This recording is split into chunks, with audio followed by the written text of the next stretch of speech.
নবী প্রশংসা রাসূল সাল্লাল্লাহু আলাইহি ওয়াসাল্লামের প্রতি দরুদ জানিয়ে আমার বক্তব্য শুরু করছি।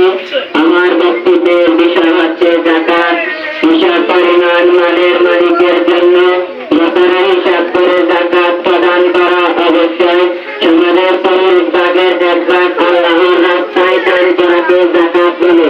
প্রথম খলিফা হযরত আবু বকর রাদিয়াল্লাহু তাআলা এর খিলাফতকালে আরো লোককে জানতে যাকাত দিতে অস্বীকৃতি জানিয়েছিল, অথচ তারা সালাত আদায় করত।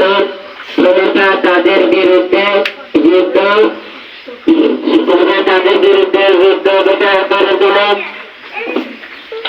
অথচ তারা সালাত আদায় করত।